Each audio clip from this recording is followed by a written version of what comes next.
So the world came to a standstill yesterday when Vladimir Putin met Donald Trump in Alaska. So I'm here to give you a summary of what happened.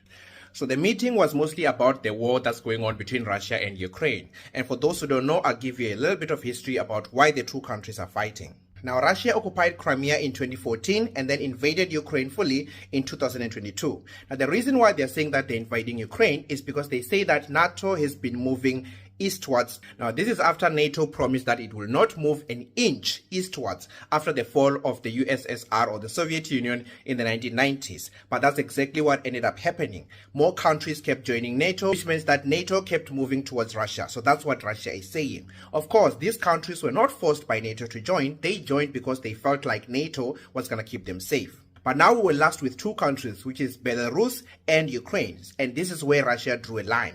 In 2011, Putin came out and said, if you go and interfere within Ukraine, that's where the red line is. And the reason why Ukraine is very sensitive to Russia is because if Ukraine was to join NATO and NATO was to build military bases in Ukraine, it will take only a few minutes for a missile to go from the NATO bases to Moscow. So Russia feels like this will threaten its security. So this is where it draws a line.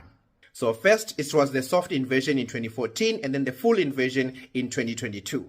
Now, from the Ukrainian side, Ukraine is saying that we are a sovereign country. We need to be able to decide who we are friends with or which military alliance we can join. So we shouldn't be forced by Russia not to join NATO. So we should be allowed to join NATO or join the EU. So that's where the two countries are coming into conflict.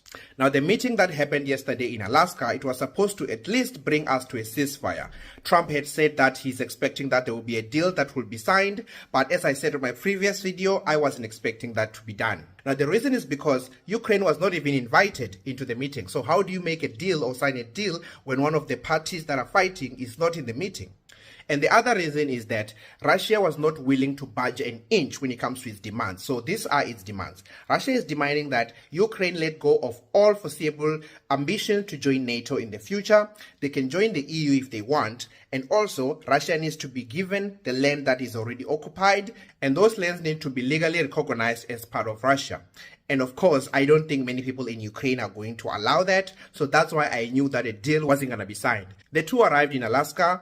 Donald Trump arrived first. He waited there for Vladimir Putin, and that's because Putin had to travel a much longer distance, and along the way, he kept making stops within Russia. Donald Trump came out of Air Force One. He stood in the red carpet, waited for Putin.